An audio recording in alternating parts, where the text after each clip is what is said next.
Olá, seja muito bem-vindo. Consulta ao Doutor está no ar mais uma vez. É com muita alegria que eu te recebo aqui nas tardes da HIT. Muito obrigada mais um dia aí com a sua companhia. E chegamos, gente, para falar sobre um tema extremamente delicado, mas que é muito importante, é muito necessário a gente abrir um espaço para falar sobre questões como essa que são tão difíceis, que muitas vezes a gente não quer nem ouvir e nem ler sobre esse assunto. Hoje nós vamos bater um papo aqui sobre as fases do luto. Essa é uma questão extremamente pessoal, obviamente, e que, infelizmente, em algum momento das nossas vidas, a gente vai lidar com a perda de alguém ou que vai, infelizmente, nos deixar fisicamente ou que vai deixar de estar presente nas nossas vidas e que vão trazer aí grandes desafios. E é sobre isso que a gente vai conversar um pouquinho hoje. Te peço a sua parceria para essa conversa um pouquinho delicada, mas porém extremamente necessária. Vamos juntos? Se você conhece alguém a quem esse tema possa interessar, nós estamos em transmissão ao vivo através do nosso site www.hittv.com.br. Portanto, não deixe de compartilhar com essa pessoa, porque informação boa é informação compartilhada. Nós queremos, é claro, chegar a essa pessoa que precisa ouvir, é claro, sobre esse assunto. Fora isso, também te convido a fazer parte, é claro, do nosso bate-papo. Caso você não queira se identificar, você fique tranquilo que a nossa produção vai tomar todo o cuidado. Você deixa claro, é claro, na sua mensagem que você não quer ter a sua identidade revelada, que a gente vai trazer a sua dúvida, o seu relato aqui para o nosso bate-papo sem te identificar, combinado? Envie a sua mensagem para o 0 operadora 11 3337 5886 e temos, é claro, a nossa clássica enquete acontecendo neste exato momento lá no nosso Instagram. Diretor, coloca pra gente, por favor, a nossa enquete na tela. Essa enquete está acontecendo lá no @consulta ao doutor. Ouvi no meu processo de luto, o tempo cura tudo. Ou, você tem que ser forte. Ou, é preciso seguir em frente. Ou, o fulano não ia querer te ver assim, desse jeito, chorando. Entra lá e compartilha com a gente. A sua posição, o seu compartilhamento, a sua informação é extremamente importante aqui pra gente, pro nosso bate-papo. Combinado? Bom, gente, estou aqui com uma pessoa muito especial, que tem uma abordagem muito bacana acerca das questões, é claro, que impactam a nossa saúde emocional e também a nossa saúde espiritual. Ela é psicóloga, pedagoga, esposa, mãe e cristã. Apresento a vocês Sandra Machado. Seja muito bem-vinda, Sandra. Obrigada, Dani. É sempre uma alegria, um prazer participar com vocês aqui na HIT. Mesmo que para um tema tão difícil de falar, não é, Sandra? Delicado, já começa, né? Claro, te perguntando por que a gente tem tanta dificuldade para falar sobre a morte, para falar sobre o luto. Por que é tão difícil a gente parar para refletir sobre esse processo que, infelizmente, é inevitável? É uma certeza que a gente tem. Realmente, né? A gente tem alguns olhares para essa situação. Quando a gente olha pelo lado espiritual, a gente entende que não é natural, né? Nós não fomos feitos para morrer, né? Dentro de uma visão cristã. Então, assim, dentro desse campo não é natural. Agora, dentro de um campo natural, a gente sabe que a morte faz parte, que existe um ciclo vital, né? Que nós nascemos, crescemos, nos desenvolvemos, vem a terceira idade e vem o fim, né? E esse fim é muito difícil de ser lidado porque nós não aprendemos isso lá no início, né? Como que a gente lida com essa questão de falar sobre morte na infância? Geralmente é um tabu. A criança é preservada, não pode falar disso, não pode falar a respeito de morte, porque a criança geralmente ela lida de uma forma mais leve, né? Só que quando a coisa é muito velada, muito escondida, não pode falar, então aquilo vai se construindo dentro do ser humano, né? Essas resistências. Então já é algo que não é muito fácil de lidar. E ainda assim, desde pequenininho, isso não foi incentivado na maneira assim, de olhar com naturalidade. Assim como uma plantinha, ela é plantada, ela cresce, ela vai se desenvolvendo, é assim que a gente vai ensinando para uma criança esses processos, para ela entender. Porque às vezes acontece de perder o cachorrinho, são as primeiras experiências que ela lida assim com morte. Às vezes o vô, a avó, e ela não entende, né? Para onde que foram essas pessoas. Então é importante naturalizar esse processo, por mais que às vezes é difícil. E é importante, inclusive, a gente trazer essa informação para os pais. E é para isso que a gente está aqui hoje, gente. Estamos aqui para desconstruir toda essa resistência. Vamos fazer esse combinado, vamos nos abrir para esse bate-papo que é difícil, porém que é necessário. Sandra, explica para a gente um pouco sobre o que é o luto. Vamos pensar que o luto ele está relacionado com qualquer tipo de perda. Tá. Seja a perda de um ente querido, de uma pessoa, né, um amigo, qualquer pessoa que a gente tenha um vínculo, qualquer pessoa que a gente tenha uma relação, tá? Mas também está relacionado com um processo simbólico de perdas que não estão relacionadas com pessoas, mas perda de um emprego, né, perda de um relacionamento, mudanças às vezes de uma cidade, de um país. Então, existem muitos tipos de perda. Perda da autonomia, às vezes a pessoa tem que cuidar de uma outra pessoa, ela vai ter que, né, se abster um pouco daquela vida dela, então ela passa um luto. Então, assim, existem vários tipos de luto e existem aqueles que são reconhecidos, que nós identificamos, mas também existem aqueles que nós geralmente não reconhecemos, né? Então, o luto ele está relacionado com perdas. E seja ela pequena, né? É claro que quando a gente fala de pequena, para mim pode ser um tipo, é muito outro. Particular. É né? muito subjetivo isso, porque quando a gente está falando de perda, a gente está falando de sofrimento, de dor. E a dor, a gente não faz comparação de dor. Então, a gente acolhe a dor, a gente não compara. Então, as perdas elas vão acontecendo ao longo da nossa vida, que muitas vezes a gente não percebe, muitas vezes a gente não dá tanta importância, só quando acontece algo muito intenso que às vezes a pessoa vai lidar com um luto mais forte. Aí ela percebe, poxa, eu estou passando por um luto. Mas existem muitos pequenos lutos que a gente vai vivenciando ao longo da nossa vida, que são mais esses lutos simbólicos. Uma perda de amizade, um amigo que fica um pouco diferente, um pouco distante. Quando a gente vê, a gente perde o contato e a gente se dá conta e fala, terminou essa amizade ou já não é mais a mesma coisa. E de uma forma ou de outra a gente recalcula essa rota e segue em frente. Mas não tem um impacto tão grande, é claro, quanto a perda de um ente querido. Exato. Até dentro da própria família, às vezes existem, por exemplo, umas rupturas. Sim. Né? E a pessoa precisa se distanciar, alguns conflitos, existe um luto ali. Ela vai ter que reaprender a viver. E quando a gente fala de luto, a gente está falando de reaprender a viver. Né? Só que esse luto, para que se reaprenda a viver, esse luto precisa ser, a gente chama de elaborado. Sim. Precisa ser entendido, precisa encarar e olhar de frente, porque, claro, isso diz respeito ao processo de cura, não é? Sim, sim. Porque sem isso não tem como. A gente vai simplesmente vivendo e passando por cima das questões que tanto nos magoam, nos impactam, nos entristecem, mas sem se dar conta, uma hora toda essa sujeira que a gente joga ali para debaixo do tapete vem à tona. Ô Dani, você falou uma palavra assim muito forte, cura. Quando a gente pensa em luto, o luto não é uma doença, né? O luto não é uma patologia, né? O luto é um processo natural, que todos nós vivenciamos de alguma forma. É claro que como ele ativa muitas emoções, né, tristeza, raiva, são vários sentimentos, a pessoa ela tem uma impressão de um adoecimento, mas não é. É claro que esse luto pode vir a se tornar. Exato, mas ele está geralmente vinculado a outras condições, né, porque o luto por si só, ele não é uma doença, ele é um processo natural que precisa ser vivenciado.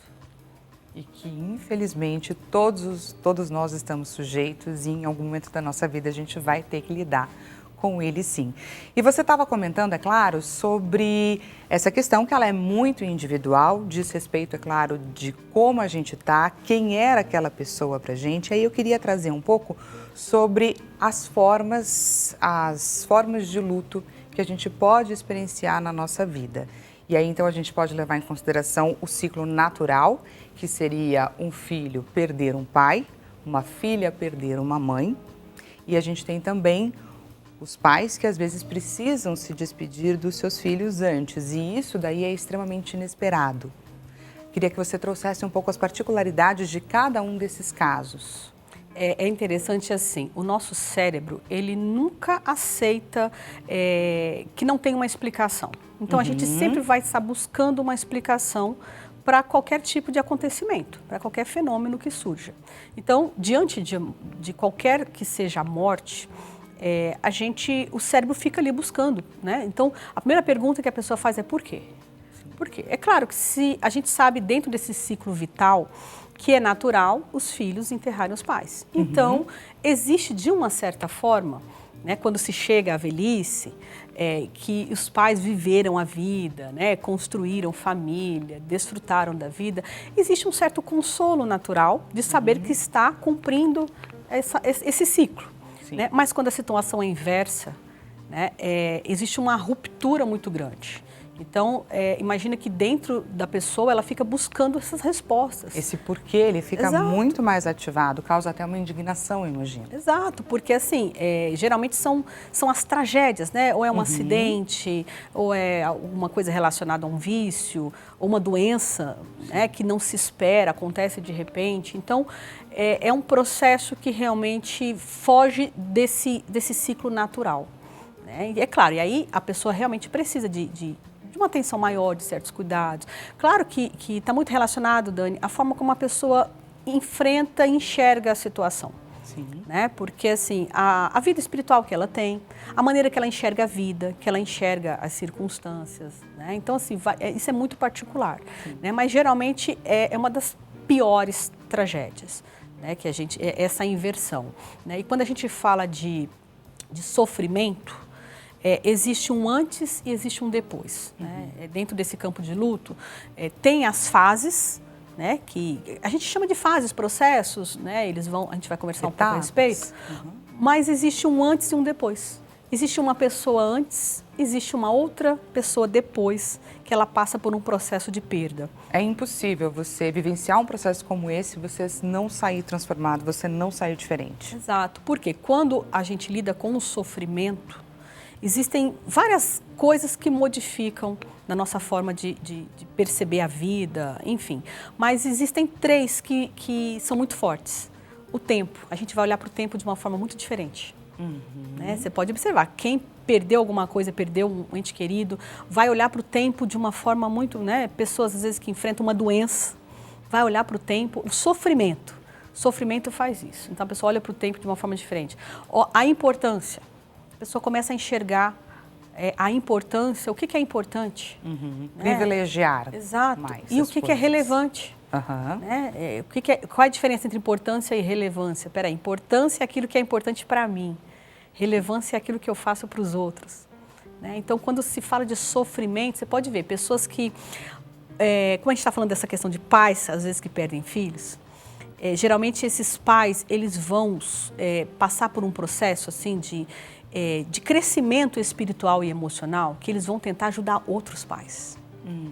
Né? Eles se superam, então assim, eles enfrentam o sofrimento de uma forma, claro, tem todo o período do luto, mas eles vão tentar ajudar outros, né? Então, transformar essa caminhada deles que é importante, uma referência para quem estiver passando pelo mesmo. Exato, fazer essa situação se tornar relevante para outras pessoas também que estão vivendo aquilo. Então, existe esse antes e esse depois desse processo aí de vivenciar o sofrimento, o luto. Eu falo sofrimento porque esse sofrimento está relacionado ao luto. Isso não quer dizer que houve uma perda física, né? Mas dentro desse quadro, desse exemplo que você trouxe, sim. Né? É muito, muito, muito profundo, né? Essa inversão. Essa inversão ela é bem difícil de ser aceita, como você mesmo comentou. E Sandra, agora levando em consideração, por exemplo, casos de doença, né? Porque muito se fala, quando você vivencia uma doença muito grave, uma doença muito séria, você tem ali vários estágios da doença em que essa luta pela vida, uma hora pode, é claro, infelizmente não acontecer um milagre, essa pessoa vira óbito e você tem que encarar esse luto pela doença. E quando situações como essa acontecem, muito se fala sobre, mas você teve esse tempo de preparo, mas você teve esse processo, você não foi pega de surpresa. Mas não é bem assim que acontece, certo? São frases que são difíceis de ouvir, né? Como aquelas da enquete. São frases que realmente não ajudam, até porque, assim, a pessoa pode realmente ter tido um tempo, mas a forma como a percepção dela para aquela situação nem sempre está relacionada a um término. Né? Isso vai muito de acordo com a fé também da pessoa. A gente sabe que a fé é uma questão. né? A questão natural é outra, mas uma não anula a outra. Né? Então, muitas vezes, em situações de doenças, seja por um Alzheimer, né? O Alzheimer por si só já existe um processo de luto intenso. Sim. Né? Pessoas que têm parentes aí que estão com esses cuidados, sofrendo, né, com Conforme Alzheimer, a doença né? vai progredindo, Exato. você vai vivendo um luto Vai nesse vivendo. processo. Esse luto precisa ser vivenciado. Né? Por mais que a pessoa não queira, ela vai vivendo. Né? Então, assim, no dia a dia, então, de uma certa forma, esse luto é um luto antecipatório. Né? É um luto antecipado, que quando a pessoa parte, não é que a pessoa sente um alívio, não é. Né? E às vezes até a pessoa tem um certo constrangimento em falar essa palavra alívio. Sim. Mas sim, dá um alívio, porque você estava sofrendo junto. Exato. A família sofre Agora junto. você vai encarar essa situação de frente. Exatamente. Então, assim, esse processo ele vai se dando naturalmente, né? Na rotina, no dia a dia. Agora, e quando é um paciente, por exemplo, terminal, que está com câncer? Sim. Né? Que a pessoa está ali, fez todos os tratamentos, mas, né, o prognóstico não é bom. Né? Então, assim, você está vendo que a pessoa aos poucos está indo, mas existe um processo de negação, muitas vezes da própria pessoa, existe um processo que se confunde até com a fé. Né? Porque, assim, como eu falei, uma coisa não anula a outra. Você pode acreditar e deve acreditar até o fim. Né? Mas também, às vezes, acontece da pessoa negar alguma situação e isso prejudica a outra. Por exemplo, ela poderia construir ali um momento de encerramento, né? Uma despedida. Dentro do campo da psicologia, a gente fala sobre ritual. Né? Mas o ritual não é uma questão mística. Sim. O ritual seria esse preparo que o cérebro precisa, essa despedida. Essa despedida. Acho que é essa a palavra, né? Então, assim, tem pessoas que elas escrevem cartas, né? Então tem toda uma preparação, né? Quando geralmente existe uma saúde mental, sabe, estruturada, a pessoa ela não vai negar essa fase, sabe? Olha, está partindo, está indo, né? Não é negar nem a fé e nem negar o lado humano. Mas realmente é difícil. É difícil porque é como se houvesse uma contradição, né? Mas não é. É o humano se conectando com o espiritual. Tem como se preparar para esse momento, principalmente para as pessoas que enfrentam aí doenças terminais? Se preparar é uma situação delicada, porque é preciso, na verdade, viver um dia de cada vez. Né? Porque a gente não tem, a própria medicina não tem o controle da vida. Sim. Né? Então, ainda que, por exemplo, os médicos falem uma estimativa de vida, não tem como prever. Está nas mãos né? de Deus. A gente sabe que milagres acontecem. Sim. Né? Então, esse se preparar, a gente precisa se preparar para a vida, mas também precisa se preparar para esses momentos de dor. Né? O que acontece, se fortalecer para encará-los. O que acontece é que a gente só fica esperando o lado positivo da boa notícia. Né? Muitas vezes a gente não está preparado para receber a má notícia. Né? E é natural que a gente não esteja mesmo. Mas em situações em que há uma doença, é importante a gente ter esse olhar de que pode acontecer. Né? Porque se não houver esse olhar de que pode acontecer, o pensamento ele fica muito catastrófico. Né? Por exemplo, se acontecer, o que eu vou fazer da minha vida? Sim. Mas está negando uma realidade que pode acontecer ali. É uma linha muito tênue. Muito. Muito tênue. E eu queria agora entrar no luto gestacional, porque a depender, inclusive, de quando essa mamãe perde a criança, é quase como se ela não devesse sofrer por isso, não é? Se for logo no início da gravidez, antes daqueles 3 meses que muitos médicos comentam, enfim, que é bem comum de acontecer, mas aí é como se a gente negasse essa mamãe, o sonho dessa mamãe em ser mamãe, enfim, são muitas questões. Queria que a gente abrisse também espaço aqui no nosso programa para a gente falar, é claro, sobre o luto gestacional. Ô Dani, é comum, mas não é normal, né? Exato, exatamente. Você vai ouvir muito isso, vai no hospital, acontece, não, pode acontecer, né? A cada 5 mulheres, 3 vão passar por essa situação, mas não é normal, né? Principalmente exatamente dentro desse campo, né? De tudo que a pessoa está vivendo, porque a gente está falando sobre emoções. Sim. Né? A gente está falando de sentimentos, então você não espera que aquilo vai acontecer. Tão extremas que a gente nem sabe como que a gente vai reagir, que emoções são essas, de que intensidade que elas virão, É muito na hora. Sim, e por mais que, né, o médico ele explique algumas coisas, ele dê algumas pequenas respostas, ou hipóteses, na verdade, não são respostas, né? Lembra que eu falei que o nosso cérebro precisa de respostas? Mesmo que o médico ele traga algumas hipóteses, isso ajuda momentaneamente. Mas existe um luto que essa mulher vai viver, essa mulher, né, o cônjuge também, porque é uma perda. Sim. É uma perda. Às vezes a pessoa fala, mas não nasceu, não é mãe. Peraí, mas dentro dela ela já está se construindo uma mãe. Né? Dentro da pessoa, o pai. Então, assim, existe sim esse processo que é um luto. Né? Talvez não seja tão longo. Né? É porque, assim, depende, é muito relativo. Né? Para cada pessoa, depende o quanto que essa gestação foi esperada ou não. Sim, o quanto que né? essa mamãe Desejada. se preparou.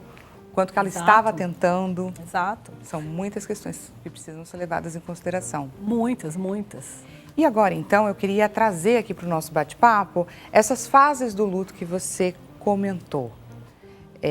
Claro, né, esse processo, como a Sandra mesmo falou desde o início do programa, é bastante individual, mas eu queria entender que fases são essas e a cronologia delas. Pode ser que para algumas pessoas esse processo do luto não siga dessa forma, como você vai dizer, mas é importante que a gente traga, é claro, o que deveria ser ou como costuma ser, o mais comum. Sim. Dentro do campo psicológico, a gente tem várias teorias, né, que abordam essas questões do luto. Né? Agora, esses processos, né, que são mais conhecidos, eles são muito comuns na vida praticamente de todo mundo. E eles não são lineares, ou seja, não tem uma sequência de viver exatamente. Eu vou citar, mas isso não quer dizer que a gente vive exatamente nessa sequência. Né? Então, assim, existe uma fase que é aquela primeira fase que é um choque, que é a negação. Então, você ouve a notícia, é um choque. Então, a tendência é fazer o quê? Negar. Não, isso não está acontecendo. Não está acontecendo, não é real, não é verdade. E dependendo do tipo de luto, dependendo do tipo de tragédia, dependendo do tipo de morte, isso se torna mais intenso ainda. Sim. A pessoa pode entrar num estado até de dissociação. Ela sai assim, sabe? Da realidade dela, de uma forma tão intensa que é uma forma dela se proteger. É como se é uma defesa que o próprio cérebro tem. Né? Dependendo do tipo de notícia que a pessoa recebe, aquilo é tão horrível para a pessoa que ela não dá conta de processar, então tem que ir aos poucos. Né? Então você pode ver que tem pessoas que desmaiam, tem pessoas que apagam, tem pessoas que negam, entram em choque, ela fica catatônica. Então, essa é uma fase muito impactante. Essa fase, por exemplo, da negação, ela é mais forte quando a gente está falando aí de um processo de luto vindo de um acidente aéreo, alguma tragédia nesse sentido, ou qualquer pessoa vive um processo de negação quando está lidando com luto? Em qualquer circunstância. Em qualquer circunstância. Porque tudo depende do grau de importância que aquilo tem para a pessoa. Aquilo, quando eu me refiro a qualquer, algo que ela perdeu ou alguém. Né? Um nível de importância. Então, se é um amigo, se é um familiar mais próximo, se é a perda de um emprego. Então, assim, imagina, a pessoa ela tem aquele emprego como a vida dela. O que acontece muitas vezes, Dani, é que a pessoa ela canaliza toda a energia, a vida dela, para algo específico. Né? Então, tem pessoas que vivem em função do filho, vivem em função do marido, vivem em função da esposa, vivem em função do trabalho, vivem em função de alguma coisa. Então, quer dizer que toda aquela vida dela está direcionada para aquele lugar. Sim. Se ela perde aquilo, por algum motivo, né? Porque a gente não deseja, mas se por algum motivo a pessoa perde aquilo, ela vai ficar, é como se ela perdesse a vida dela. E aí esse processo de luto é muito mais difícil de acontecer. Né? Eu digo que as mulheres, elas têm uma tendência, vou me referir às mulheres, porque como eu atendo, né, as mulheres, a gente observa muito isso. As mulheres têm uma tendência de deixar de viver a vida delas para viver a vida dos filhos, do marido, do trabalho. Então elas canalizam muito para os outros. Né? E quando ela perde algo, por exemplo, perdeu o casamento, ela se perde. Né? Quando a gente fala de filho, filho é um campo delicado, porque a gente sabe que filho já vai desestruturar toda né? Filho, ele é um campo muito, tem um envolvimento emocional muito profundo, né? Até porque é antinatural. Sim. Né? Então a gente acaba voltando nesse lugar porque é uma das dores mais, né, de certa forma, insuportáveis. Mais dilacerante. Exato. Né? Então assim, mas dentro desse campo das perdas, a pessoa, se ela coloca toda a fonte de energia dela em algo único, ela corre um risco de ter um sofrimento muito maior nessa perda. Porque aí a gente está falando sobre a vida dela, que obviamente, como você disse, estava toda estruturada, então ela vai perder a referência do porquê ela acorda, exatamente, não é? Para que ela vive, para que ela se arruma, com quem ela interage, diz respeito a muita coisa no caso do trabalho. Ela vai deixar de conviver, é claro, com aquelas pessoas que faziam parte do dia a dia, ela vai passar inclusive a não querer mais falar com essas pessoas, porque essas pessoas vão significar aquela perda, aquela rejeição que ela viveu. Então tem muitas questões, é como se ela precisasse se ressignificar. Exato, ela vai ter que reaprender a viver. Reaprender a viver. Né? Porque assim, quando a pessoa, eu digo que a pessoa muitas vezes ela se abandona, ela esquece os sonhos que ela tinha lá de trás, da infância, da adolescência, antes de casar, antes de construir família, né? Uma outra fase da vida, esquece. Então assim, não é que esquece, ela arquiva, né? Aquilo não tem tanta importância, fica para outros planos. Só que a gente não sabe o que acontece no decorrer da vida. Então, muitas vezes, essa mulher não estudou, não se profissionalizou, não realizou alguns sonhos. E aí ela fica numa sensação que é comum de acontecer, o desamparo. O tempo passou e eu estava parada ali naquele lugar, achando que aquela porta era o meu lugar. Porque você vive em função de algo ou de alguém. Então, viver em função de algo ou de alguém é um lugar que vai gerar muito sofrimento. Então, é muito importante que a gente distribua a nossa vida, né? É natural, casamento, os filhos, trabalho, ministério, né? O trabalho social, enfim, tudo que a pessoa tem vontade, tudo aquilo que é importante para a pessoa. Sim. Porque se de repente passa uma situação assim, esse ressignificar, ela vai ter que agora se conhecer, aprender coisas sobre ela que ela não sabia. Mas ela está sofrendo por aquilo, pelo outro, e aí ela vai ter que trazer toda essa energia para ela de volta, que às vezes demora, para poder ela conseguir se levantar e enxergar a vida com outro olhar. A vida além daquele fato, além daquele trabalho que seja, ou daquele relacionamento. Exatamente. Né? Temos perguntinha da nossa audiência. Sandra, por favor, diretor, perguntinha na tela.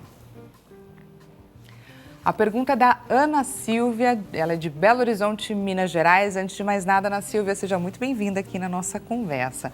Boa tarde, Dani e Sandra. Perdi meu esposo não faz muito tempo e, infelizmente, as pessoas ficam falando para tirar as coisas dele da minha casa, mas não me sinto pronta.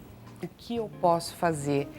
Esse processo é tão difícil, porque é como se a gente quisesse manter as coisas ali. Que pergunta ótima, né? Dani, né? Ana Silvia. Ana Silvia, tá. Ana Silvia, é uma pergunta muito importante. Por quê?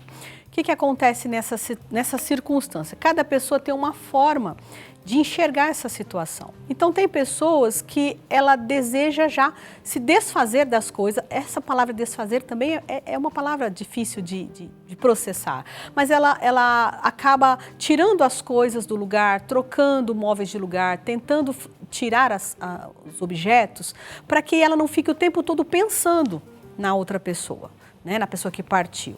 Agora tem outras pessoas, isso também não é uma coisa errada, né? Não é uma coisa errada. Então, assim, isso vai de cada um. Já outras pessoas, elas não querem tirar de jeito nenhum, porque ela tem uma sensação de que está abandonando, que está esquecendo, e não é esse o processo, né? Então, assim, respeite os seus sentimentos. Se você não está pronta para retirar os objetos, não retire. Se deu tempo, na verdade, os 3 primeiros meses do processo de luto são os mais intensos, né? Permita seu tempo passar, permita-se chorar, permita viver esse processo e quando chegar o momento certo, você vai saber a hora de retirar os objetos ou não, né? Cada pessoa vai saber como lidar, né? Até porque, assim, é o seu marido, né? Era o seu marido, então outra pessoa não tem, assim, fica difícil essas opiniões porque não ajudam muito. E para você que está gostando aqui do nosso bate-papo, a gente vai para um rápido intervalo e já voltamos com mais consulta ao doutor.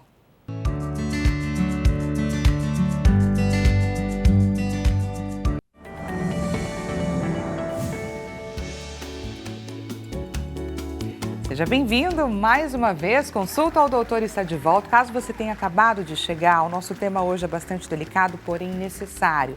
Estamos aqui tendo um papo bastante objetivo a respeito das fases do luto.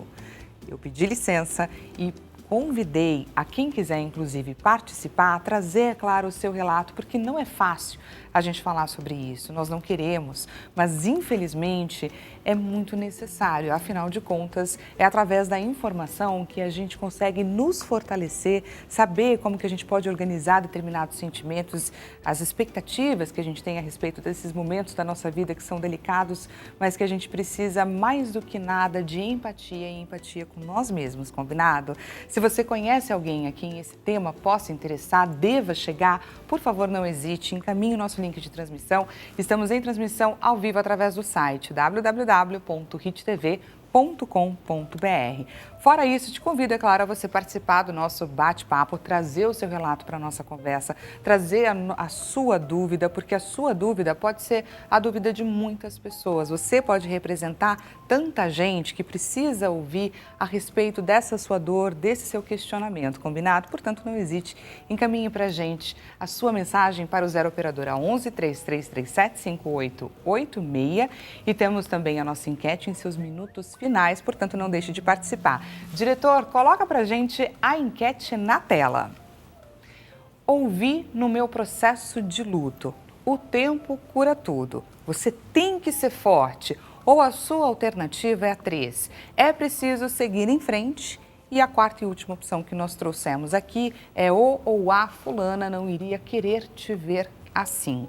Entra lá e participa. A sua participação é muito importante para a gente. Para você que chegou agora neste exato momento, estamos batendo um papo muito interessante, muito esclarecedor com Sandra Machado, psicóloga, pedagoga, cristã, mãe e esposa também. Seja muito bem-vinda. Aproveita, é claro, para agradecer sua participação aqui com a gente. Eu que agradeço, Dani. É sempre uma alegria. E Sandra, a gente estava aqui conversando um pouquinho antes do intervalo, a gente adentrou as fases do luto, que são 5 fases. Então, para você que chegou agora, nós estávamos falando sobre a primeira fase, que é a fase de negação. Recebemos uma pergunta muito bacana, um relato, inclusive, de uma telespectadora nossa, a Ana Silvia. E no relato dela, você respondendo a ela estava falando sobre o processo de luto que ela está enfrentando e ela comentou sobre essa dificuldade de se desfazer das coisas do marido. E aí você falou que os 3 meses iniciais do processo de luto são os mais difíceis. Então, estamos falando aí desse processo de negação e desses 3 meses iniciais. Os 3 meses abrange só o processo de negação ou já adentramos o processo da raiva, a etapa da raiva? Você sabe, Dani, que esses 3 primeiros meses, por que a gente fala que eles são os mais difíceis? Porque é nesse momento que se misturam todas as emoções. Né? Então, todas essas fases, eu falo que elas não são lineares, porque a pessoa vai vivenciar ela pode viver isso durante um dia. Um dia ela pode ver todas as fases, né? Ela pode negar, não, isso ainda não está acontecendo, volta para casa, não aconteceu. Entendi. A pessoa está viajando, não, eu vou voltar para o trabalho, dependendo do tipo de luto, né? Então, assim, a pessoa ela pode continuar negando, né? Aí, com o passar do tempo, é claro, a raiva também ela pode surgir de repente. É natural sentir raiva. A raiva ela é uma emoção. Né? A raiva ela comunica algo. Né? As nossas emoções elas servem para comunicar algo do Sim. nosso corpo com a nossa mente com o nosso corpo e de nós com o próximo. Né? Então, por que eu estou com raiva? Estou com raiva do quê? Então, a pessoa está com raiva, às vezes, dela, está com raiva da pessoa que foi, ou está com raiva do chefe que mandou embora, está com raiva até de Deus. Sim. Então, é natural que, nesses momentos, a pessoa fique realmente desorganizada emocionalmente. Tá? Aí tem outra fase. Uma coisa interessante, Dani. Às vezes, as pessoas, como essa pergunta, né, que ela falou, é uma cobrança, né? Você tem que se desfazer das coisas. Tá? Não tem que se desfazer. Né? Se ela não se sente pronta para aquilo, ela não é obrigada a se desfazer. Né? Cada pessoa precisa, sim, respeitar o seu tempo. Né? Porque que obrigação que ela tem de se desfazer? Sim. Né? É claro, cada pessoa vai lidar. Tem gente que se apega. Tem gente que acha que não posso me desfazer porque né, a pessoa não queria. Enfim. Em respeito. Em respeito. Acho que é necessário que se entenda quais são os motivos, né? O que leva aquela pessoa a não se desfazer. Exato. E aí, então, ela entender qual é o processo, como que ela deve fazer ali. Mas eu acho que é tão pessoal. E tem um pensamento equivocado, porque as pessoas acham que quem está num processo de luto, a pessoa tem que ficar o tempo todo chorando, ali com cara triste, com cara isolada, né? Como se a pessoa tivesse que viver assim o tempo todo. E não. Essas fases fazem exatamente com que a pessoa tem momentos que realmente ela chora. Vai chorar. Mas tem momentos que ela passou o choro, ela vai sorrir. Vai sorrir. Daqui a pouco ela se pega ali no momento, né, de gratidão, sabe? No momento é uma alegria por aquilo que viveu. Percebe como são várias emoções? Sim. Ela pode sentir a raiva, daqui a pouco ela sente a tristeza, daqui a pouco ela não nega que aquilo não está acontecendo. Então, assim, ela vai percorrendo. Aí vem uma lembrança, tem uma saudade forte. E o importante é você aceitar todos esses sentimentos e deixar eles fluírem, né? Exato. Não agir como se não, eu preciso estar bem, não, eu preciso seguir em frente mesmo, porque é um processo que é tão individual. Essa questão, muitas vezes a pessoa está preocupada com o outro. O que o outro vai pensar? Mas espera aí, o sofrimento é seu. Então é você que está sentindo aquilo. Né? Quando se trata de sofrimento, por mais que a outra pessoa te ame, queira dar bons conselhos, queira ajudar com algumas frases, é você que está sofrendo, é você que sabe o seu limite, aonde você pode ir, o que você não pode. Então o ideal é que a pessoa realmente chore, coloque para fora, conversa. Uma coisa que acontece, Dani, dentro de um processo de luto, vamos falar de uma situação de perda familiar. Todo mundo da família perdeu, né? Mas tem aquele que tem... Cada um sente de um jeitinho. Exato. E essa pessoa, geralmente, ela quer falar. É natural que quem teve uma perda muito significativa, ela queira falar. Então, ela vai falar, ela vai relembrar todos os momentos, ela vai colocar para fora, ela vai falar. Só que o familiar não aguenta mais ouvir. Por quê? O outro familiar pode lidar com aquilo de uma forma diferente. Ele não quer falar. Sim. Ele quer guardar. Então, geralmente, quem guarda... Isso não quer dizer que a pessoa não esteja elaborando luto, porque ela pode sim, o momento que ela está sozinha, chorar, né, elaborar esse luto. Mas geralmente se a pessoa guarda, não quer falar, ela não quer lidar com aquilo, muitas vezes esse luto vai ficar guardadinho. E em algum momento da vida esse luto pode surgir. Né? Aí acontece muitas vezes a pessoa entrar num episódio de pânico e ela não saber o que aconteceu, sabe? De repente ela vai trazendo coisas lá de trás, né? Que foi o medo que foi acionado, né? Mas a pessoa ela vai e se fecha. Então assim, é natural que vá vivendo essas emoções, é preciso falar. Né? Às vezes, como o familiar muitas vezes não quer ouvir, já está cansado de ouvir, busque ajuda. Né? Conversa com o pastor, conversa com um terapeuta, mas fale. Né? Um amigo, é que às vezes a tendência da pessoa é falar, não fala sobre isso, tenta esquecer um pouco. Sim. Não dá. Não dá. Não dá, porque quanto mais você fala, mais o teu cérebro vai organizando. Mas você processando aquilo tudo. Exato. Na sua Chega a hora que cabeça. você esgota, mas isso leva um tempo. Por isso que eu falo que os 3 primeiros meses são os mais difíceis, porque é nesses 3 primeiros meses que tudo é muito intenso. E é importante falar. Tudo. Tem que falar. Sandra, temos mais pergunta da nossa audiência. Por favor, diretor, perguntinha na tela. Pergunta da Eunice Mendes. Eunice, antes de mais nada, seja muito bem-vinda aqui no nosso bate-papo. Boa tarde. Qual a atitude correta para com uma amiga que perdeu a mãe? Muito bacana a sua pergunta, Eunice, porque muitas vezes a gente não sabe o que dizer, como ajudar. Então, por favor, Sandra, vamos ajudar a Eunice e tantas outras pessoas. Esteja próximo, né? Esteja próximo. Pergunte para ela de que forma que você pode ajudar a diminuir um pouco o sofrimento. Abrace, sabe? Às vezes não é o muito falar, às vezes não são palavras, é só estar perto. Só estar perto, né? Dar um abraço, perguntar se tem algo que a pessoa deseje que você pode fazer. Então, isso já ajuda muito. Esse estar perto já fala muita coisa.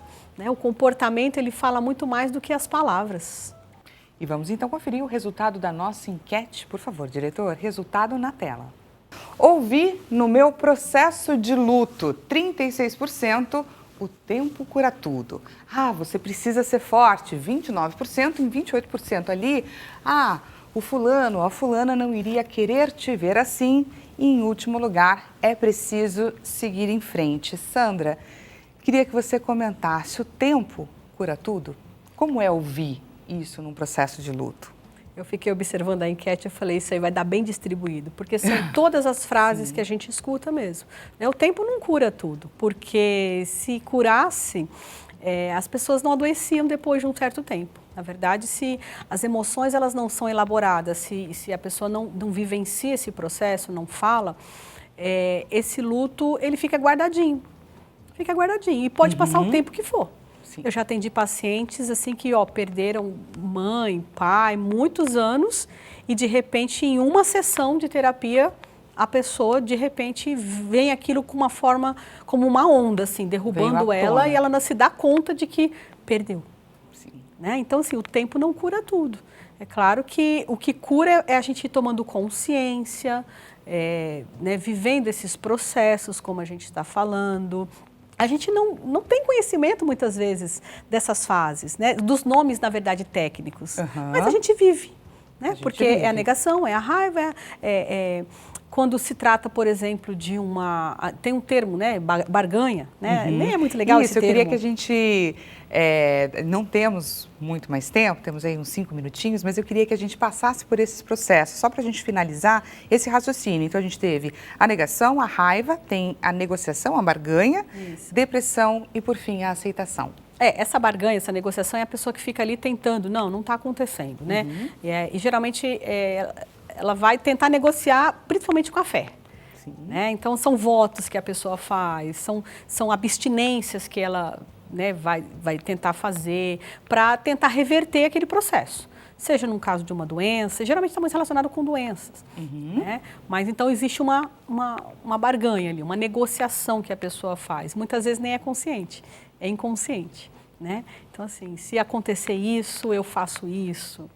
Tá? E aí vem também esse processo da tristeza. Né? É chamado de depressão, mas na verdade é uma tristeza. Né? É aquele período em que a pessoa está mais ali na caverna, né? Em que ela realmente está se dando conta de que, peraí, é real. É real, a vida mudou, como é que eu vou fazer? E, então, assim, ela entra nessa caverninha ali e ela está processando, né? Mas só que nesse processar ela vai percebendo, os dias vão passando, os meses vão passando e ela vai percebendo que ela precisa voltar para a vida. Né? O tempo não cura tudo, tem a outra frase, né? Você é forte, tem que ser forte. Ela está sendo forte, ela já está seguir em frente. Já está sendo forte, ela já está seguindo em frente cada dia que ela está viva ali, né? Continua trabalhando, continua fazendo as suas coisas. Claro, tem momento que vai ter essa forma de se recolher para chorar, para sentir, mas depois volta para a vida, né? Até que vem o processo de aceitação. Qual a importância da fé nesse processo todo, inclusive nessa transformação que você disse lá no começo do programa, que você se referiu que uma pessoa que encara um processo de luto, ela não chega à mesma, o antes e o depois. Qual a importância da fé? Porque a fé, ela faz toda a diferença, né? A gente sabe que dentro de um campo natural, nós não fomos feitos para esse mundo, né? Então aqui é só uma passagem, né? A gente precisa vir para cá, cumprir o nosso propósito, a nossa missão aqui e ir embora. Cada um tem o seu tempo, né? Os nossos dias estão contados. Né? Então, assim, a gente não tem o controle das circunstâncias. Então, assim, a fé é mais ou menos assim, a razão fica ali buscando resposta por que aquilo aconteceu. A emoção grita, né? A emoção dói, a emoção machuca, né? A fé vem e coloca um ponto final, ela fala, olha, tá tudo bem, tem alguém que está no controle disso, né? Vai dar por acaso. De acordo com a fé de cada pessoa, nada é por acaso. Então, a própria palavra vai trazendo esse consolo, né? De que a vida é só uma passagem aqui, né? Então, a gente sabe disso, que a fé, isso é comprovado através dos estudos, né? Que cientificamente a vida espiritual, ela ajuda em todos os processos, até no adoecimento físico, em qualquer situação de sofrimento que a pessoa esteja passando, a fé, ela vai fazer toda a diferença para a pessoa superar aquilo, né? Com mais, que a gente pode dizer, uma certa rapidez. Né? Com mais força, com mais garra. Exatamente. Sandra, gostaria demais de agradecer esse bate-papo que a gente teve, foi muito enriquecedor. Não foi difícil, não é? Eu comecei esse programa com essa sensação que difícil a gente falar sobre um tema tão doloroso, numa tarde, no meio de uma tarde. Eu acho que a gente conseguiu realizar essa missão de trazer informação para quem nos assiste de uma maneira leve. Te agradeço demais, viu, Sandra? Missão concluída. Eu que agradeço, Dani. Obrigada pela oportunidade. E para você que está aí do outro lado da telinha, se você gostou e quer conhecer um pouco mais a respeito da Sandra Machado, aproveito para deixar, é claro, os contatos dela. Sandra Machado, psicóloga, o Instagram Sandra Machado Psi, ok? E o WhatsApp lá também deixa à sua disposição. 0 operadora 11 984 69 1287. Mais uma vez, Sandra, muitíssimo obrigada. Eu que agradeço, Dani. E para você, a gente volta a se encontrar neste mesmo horário, amanhã às 16 horas, combinado? Nosso encontro está marcado. Até mais.